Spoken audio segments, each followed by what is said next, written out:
Reformasi birokrasi merupakan upaya pemerintah untuk mewujudkan organisasi yang good governance, yaitu menginginkan organisasi yang sudah baik menjadi lebih baik. Organisasi yang bisa dipertanggungjawabkan, berintegritas, dan berorientasi kepada pelayanan. Untuk mewujudkan reformasi birokrasi, kita harus memenuhi 8 area perubahan. Salah satu area yang paling penting adalah perubahan daripada mental, yaitu mental set, dan juga perubahan dari budaya kerja, culture set. Untuk memenuhi perubahan tersebut, tidak bisa dilakukan serta-merta oleh seluruh pegawai. Mereka harus mempedomani suatu sosok yang disebut dengan role model, dan juga dibantu oleh agen perubahan. Apa sih role model itu, dan juga apa sih yang disebut dengan agen perubahan? Ya. Sebelum kita menonton podcast ini lebih lanjut, jangan lupa untuk klik like and subscribe YouTube Pengadilan Agama Al-Muntai, dan juga jangan lupa kasih komennya, gratis, tidak berbayar. Iya, podcast kita malam ini tuh istimewa. Kenapa jadi istimewa? Karena kita kedatangan tamu yang sangat spesial, yaitu kedatangan dari role model dari Pengadilan Agama Al-Muntai dan juga agen perubahannya. Ya, kita hadirkan pada malam hari ini role model dari Pengadilan Agama Al-Muntai dan juga agen perubahannya. Iya. Sebelum kita memulai perbincangan pada malam hari ini, ulun hendak bepantun dulu. Iya. Iwak samu dalam Kuantan. Assalamualaikum Buhan Pian Barataan. Waalaikumsalam warahmatullahi wabarakatuh. Iya. Bagaimana kabar Buhan Pian Seberataan? Alhamdulillah baik. Iya. Para penonton yang berbahagia, di sini kita kedatangan role model. Role model itu diambil dari unsur pimpinan. Nah, ya, malam hari ini kenapa terasa spesial? Karena hadir role model itu di antara kita.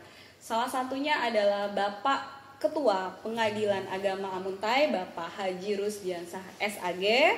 Kemudian juga ada Bapak Wakil Ketua Pengadilan Agama Al-Muntai kelas 1B, Bapak Bahrul Maji SHI. Dan juga tidak kalah penting dukungan dari tenaga teknis dan juga sekretariatan, yaitu Bapak Panitra, Bapak Haji Ahmad Salim Rida, SAG MH ya Pak ya? Iya, betul. SAG MH, dan juga Bapak fenomenal di Pengadilan Agama Al-Muntai, siapa yang tidak mengenal beliau, yaitu Bapak Salmani SAG, Sekretaris Pengadilan Agama Al-Muntai. Siap, Assalamualaikum warahmatullahi wabarakatuh. Waalaikumsalam. Kebetulan pada malam hari ini, dalam podcast kali ini, saya selaku pembawa acara podcast juga sebagai salah satu agen perubahan. Nah, saya juga dibantu oleh rekan saya, yaitu Mbak Dahliani SH, sebagai rekan daripada agen perubahan di Pengadilan Agama Al-Muntai. Saya sendiri adalah Anjar Narmatasari, selaku Kasubag Kepegawaian Organisasi Tata Laksana Pengadilan Agama Al-Muntai. Sebelum kita memulai podcast malam hari ini, bagaimana kalau kita minum dulu nih Pak? Sambil ngopi, Bu. Sambil ngopi. Santai. Iya, kita kebetulan ada seseorang sosok yang spesial yang bisa bantu kita biar melek gitu Pak podcastnya malam hari ini. Ada Mas Ian. Boleh Mas Ian. Oke, terima kasih Mas Ian. Terima kasih sekali, wah ini berintegritas sekali ya Pak ya, udah ready minumannya kita pada malam hari ini. Terima kasih Mas Ian. Ini minuman beneran ya Pak ya, bukan bohong-bohongan. Iya. Terima kasih Bapak Supiansa. Iya. Integritas sekali ya Bapak Ian ya, profesional gitu ya. Iya. Keren banget kita malam ini. Terima kasih Mas Ian. Oke, terima kasih Mas Ian. Ya silakan diminum Bapak sekalian. Ini minum beneran ya, bukan bohong-bohongan. Ya, minum. Biar kan ngantuk, Pak. Sambil minum. Biar Saya mulai dulu minum nih. Iya, biar ngantuk. Ya, oke. Berhubungan dengan reformasi birokrasi. Reformasi birokrasi ini kan biasanya berhubungan dengan zona integritas, di mana zona integritas itu menginginkan suatu organisasi kita itu bersih dari KKM dan juga wilayah birokrasi bersih melayani. Di antaranya adalah kita sebagai pegawai pengadilan itu tidak menggunakan atribut pengadilan untuk memperkaya diri sendiri dan juga tidak memungut hal-hal lain di luar ketentuan yang sudah berlaku. Dan untuk itu kita juga bisa untuk mengimplementasikan nilai-nilai tersebut kita juga harus memperkaya diri sebenarnya. Nah, untuk pegawai pengadilan agama sendiri kita juga tidak bisa serta-merta sendiri untuk berubah menjadi lebih baik, tetapi harus ada panutan nih Pak, panutan yang bisa dilihat. Nah, untuk di pengadilan agama Amuntai sendiri kami itu sudah mulai berubah, dan juga setelah kedatangan bapak-bapak sekalian ini itu memang merubah pola dari pengadilan agama yang kita sudah lama tidur gitu jadi bangkit lagi gitu Pak. Nah, jadi bagaimana sih peran Bapak Ketua selaku Ketua Pengadilan Agama Muntai dalam hal pembangunan reformasi birokrasi yang diantaranya itu ada perpaduan antara generasi X lah ya zaman dulu gitu dengan generasi Y lah, memadukan antara bagaimana sih reformasi birokrasi itu bisa terjadi di Pengadilan Agama Muntai Pak. Boleh nih Pak? Ya, terima kasih. Jadi sebenarnya saya ini ya boleh dikatakan bukan milenial, apa istilahnya?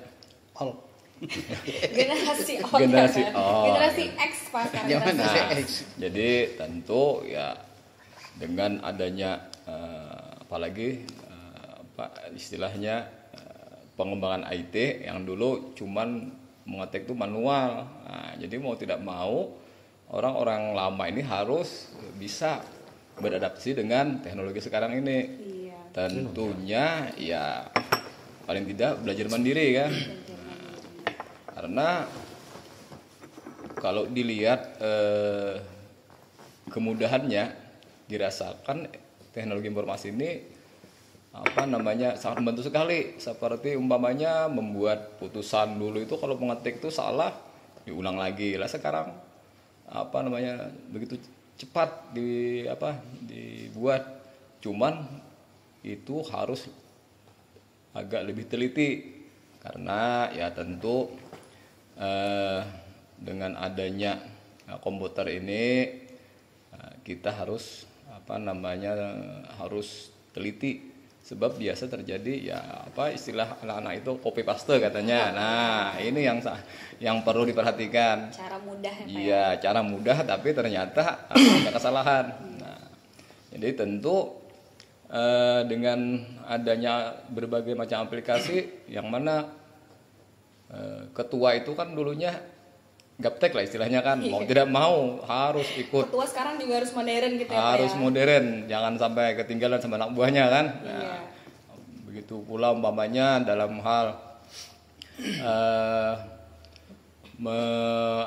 meningkatkan SDM sendiri. Nah, banyak sekarang kita tidak perlu menunggu istilahnya belajar di diklat, kita bisa belajar mandiri lewat istilahnya mbah Google kata orang sekarang. Banyak semua di sana ada tata cara bagaimana, pokoknya banyak lah. Nah, jadi dengan itu kita bisa juga meningkatkan SDM kita sendiri tanpa harus menunggu misalnya pelatihan diklat. Nah, tapi kalau nunggu tuh karena kita sekarang ini banyak tuh antri. Nah, saya tuh juga mendaftar 1 tahun udah dipanggil. Ada juga tiba-tiba dipanggil. Nah, itu kan. Nah, salah satunya kemarin dipanggil ketika saya masalah pelatihan itu ya Bu? Disabilitas. Peradilan yang adil bagi penyandang disabilitas. Nah, itu kemarin ada di mana di Balikpapan tahun kemarin. Nah, itu juga salah satu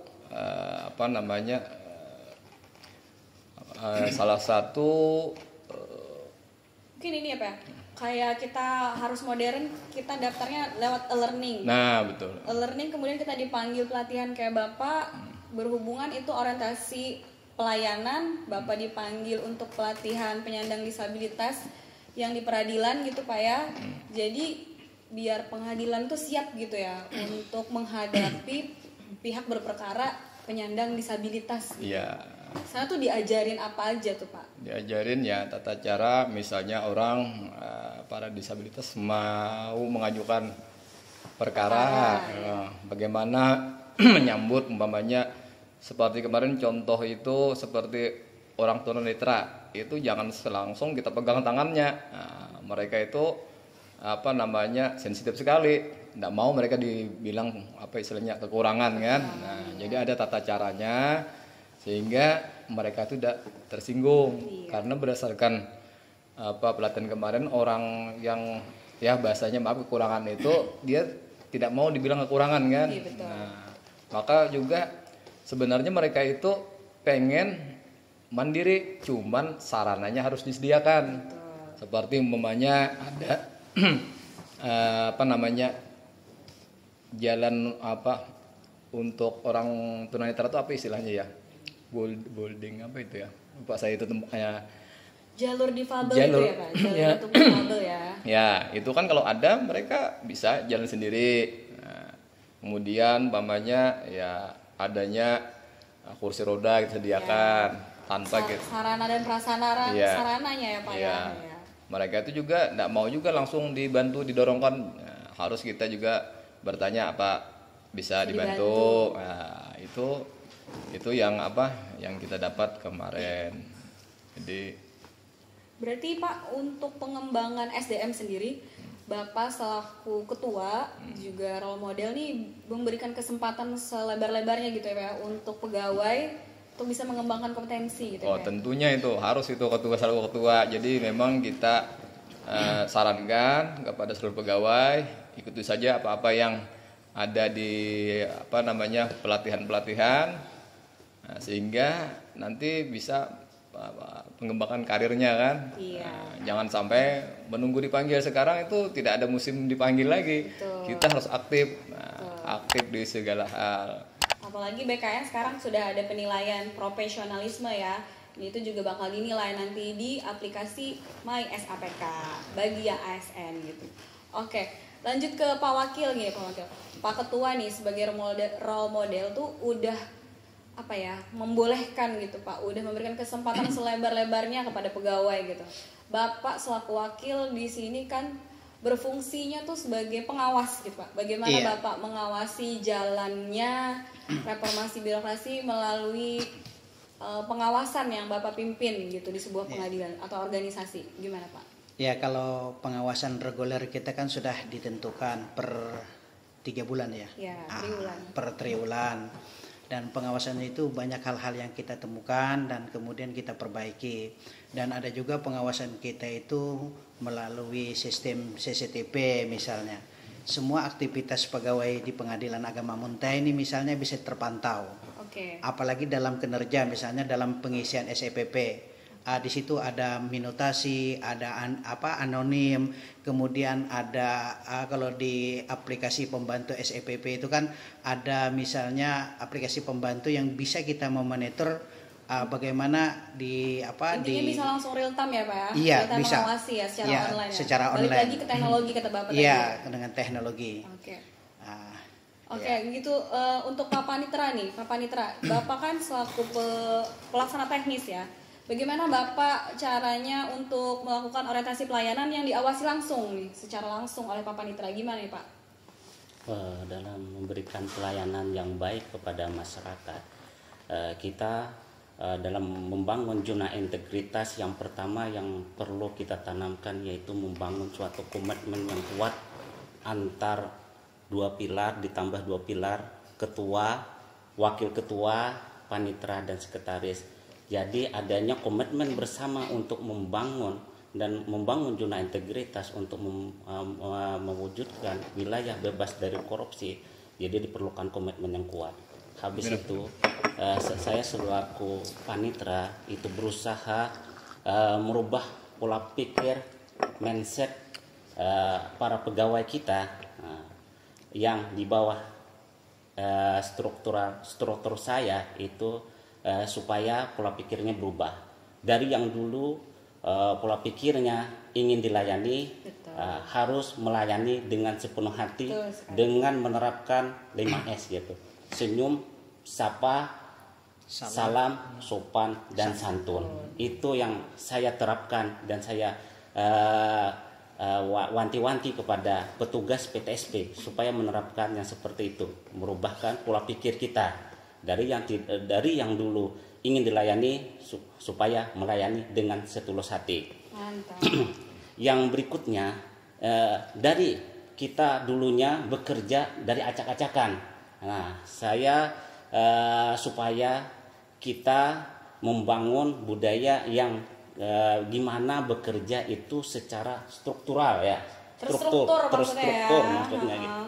Ya, saling bekerja sama, bukan sama-sama kerja. Jadi kalau kita bekerja sama itu menghasilkan sesuatu yang sangat bermanfaat, yaitu kalau sama-sama kerja, di sini kerja, jadi kerjanya masing-masing, tidak harusnya digabung. Jadi untuk menghasilkan sesuatu yang bagus. Jadi komitmen perubahan pola pikir. Nah, selanjutnya saya juga di kepanitraan itu menerapkan kepada para panmot, para PP dan jurusita agar selalu mempedomani yang harus kita pedomani, yaitu pertama kita harus itu mempunyai sikap yang pertama sidik, yaitu jujur. Jujur. Betul. Harus mempunyai kebenaran, yaitu amanah, yaitu dapat dipercaya. Yang ketiga itu tablik, menyampaikan kebenaran. Yang keempat itu patanah, yaitu cerdas, seperti apa yang dikatakan oleh Pak Ketua tadi. Kita harus mempunyai kecerdasan dengan selalu melakukan peningkatan mutu dengan belajar baik itu mandiri maupun ikut pelatihan ya. Nah, berarti kan tidak juga cerdas dari diri tapi juga cerdas emosional ya Pak ya. Iya, seperti minum dulu, Pak. itu. Minum dulu, Pak. Oh ya. Silakan. Ya, bagaimana Pak Sekretaris, Bapak fenomenal kita ini? Oh ya. Pak Ketua, Pak Wakil, Pak Panitra, lagi-lagi itu kan Pak, beliau mengedepankan itu teknologi ya, atau juga hal kemodernan dalam pembangunan reformasi birokrasi. Bapak selaku sekretaris itu adalah supporting unit. Bagaimana Bapak bisa memfasilitasi sarana dan prasarana ataupun hal-hal yang berkaitan yang bisa membangun organisasi kita lebih baik lagi. Gimana Pak? Oke. Izin Pak, jangan minum dulu. Iya, minum dulu. Oke, sebelum saya jawab, saya minum dulu. Ya. Oke, terima kasih. Jadi begini, kami di bagian kesekretariatan sebagai supporting unit, kami berprinsip bahwasanya bagaimana caranya agar supaya seluruh pegawai dan seluruh masyarakat para pencari keadilan yang datang ke pengadilan agama ini datang dengan tersenyum. Dan mereka juga datang, pegawai-pegawai itu datang ke sini baru masuk di pintu gerbang sudah tersenyum dan syukur-syukur berbahagia. Berbahagia. Kemudian kami selalu menerapkan bagaimana pelayanan-pelayanan kita khususnya di pegawai dulu. Bagaimana pegawai bisa melayani masyarakat dengan enak kalau tempat kerjanya tidak enak. Betul. Prinsip kami berusaha bagaimana caranya agar supaya para pegawai-pegawai di Pengadilan Agama Muntai Kala 1B ini bisa tersenyum. Kemudian kami selalu menjaga kekompakan, terutama kepada rekan-rekan kerja. Dan kami selalu minta arahan dan petunjuk kepada pimpinan dalam segala hal, dalam apa-apa yang ingin kami kerjakan. Dan kami selalu, kata Pak Ketua tadi, kala pimpinan tadi, kami tidak pasif sifatnya, kami selalu minta arahan. Jangan karena beliau sibuk sidang macam dan sebagainya, kami yang datang ke beliau. Betul. Pak, apa yang harus kami kerjakan? Jadi sekarang ini sifatnya dan seluruh pegawai-pegawai yang di bawah kesekretariatan, saya selalu menerapkan dengan kawan-kawan itu, ayo bekerja, ayo kita aktif, jangan pasif. Kita aktif, jangan pasif, dan selalu minta arahan dan bimbingan apabila ada hal-hal yang kurang paham atau yang tidak mengerti. Kira-kira itu. Jadi sekali lagi kesimpulannya dari kami adalah bagaimana caranya agar supaya para pencari keadilan, betul, para pegawai bisa tersenyum. Betul. Jadi Itu, gini Bu Pak. Anjar. Nah, selain adanya role model, kita tuh juga dibantu dengan agen perubahan. Setiap tahunnya kita tuh memilih agen perubahan ya. Kebetulan saya di sini dipilih sebagai agen perubahan, di mana sebenarnya syarat agen perubahan itu adalah seorang ASN, dia juga berperilaku baik, insya Allah baik, kemudian tidak sedang dijatuhi hukuman disiplin dan juga bisa memberikan impact kepada pegawai lainnya. Nah, tapi kebetulan di sini saya juga dibantu oleh tenaga PPNPN, di mana tenaga PPNPN ini kenapa diangkat juga sebagai agen perubahan, karena dia juga memberikan impact bagi teman-teman non ASN. Nah, sebelum ke saya itu kita kenalin dulu agen perubahan yang terpilih, yaitu Mbak Dahlia nih SH. Sebelumnya saya boleh minum dulu. Oh, silakan Bu Anjar. Kopinya Mas Ian enak banget loh. Iya. Makasih Maya. Supian. Numero uno. Oke, Mbak Dahlia nih, kita tuh sebagai agen perubahan kan ada 5 tugas yang harus kita emban. Salah satunya ialah berorientasi pelayanan. Bagaimana Mbak Lia bisa mengimplementasikan tugas sebagai agen perubahan itu dalam hal berorientasi pelayanan? Terima kasih. Ini kalau ya diterapkan di PTSP Ulun sebagai kebetulan di PTSP ya Mbak Lia ya. Ini kami menerapkan itu untuk yang 5S. Ya. Kami tetap terapkan dan pelayanan prima serta pelayanan prima dan juga berusaha memenuhi kebutuhan apa yang mau masyarakat ya. Iya. Dengar-dengar kalau PTSP juga sering ini ya dipantau atau di briefing oleh pimpinan ya. Ya, sering dari lewat CCTV, bisa dari Bapak Wakil. Ya. Jadi kami ini menerapkan 5S atau tidak. Jadi kami berusaha dan saya berusaha memotivasi Ya. teman-teman supaya melaksanakan itu. Ya, selalu ingat Ya, ya 5S selalu tadi. ingat. Ya. Iya. Jadi habis itu menerapkan disiplin juga dan pelayanan prima yang berakhlak lah pada masyarakat. Oke. Terus sama dengan chat. Oh ya, Ya, jadi karena berhubungan lagi dengan teknologi, Mbak Lia ini kenapa jadi diangkat sebagai agen perubahan? Mbak Lia ini juga rajin sekali sebagai agen untuk membalas pertanyaan-pertanyaan, informasi-informasi dari masyarakat melalui media online gitu. Biasanya chat via chat WA dan juga chat terbut di website ya. Iya. Ada juga di email gitu. Kenapa jadi Mbak Lia ini termasuk jadi agen perubahan? Nah, kebetulan saya sebagai agen perubahan terpilih juga di dalam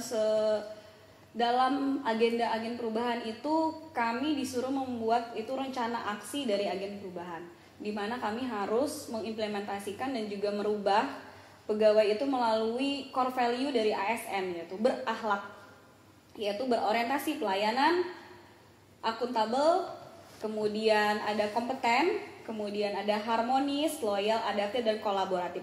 Balik lagi ke Pak Ketua, kami sebagai agen perubahan itu harus berkoordinasi gitu. Kita tidak serta-merta bekerja sendiri, tapi apapun yang jadi agenda agen perubahan itu harus dikoordinasikan dengan pimpinan gitu.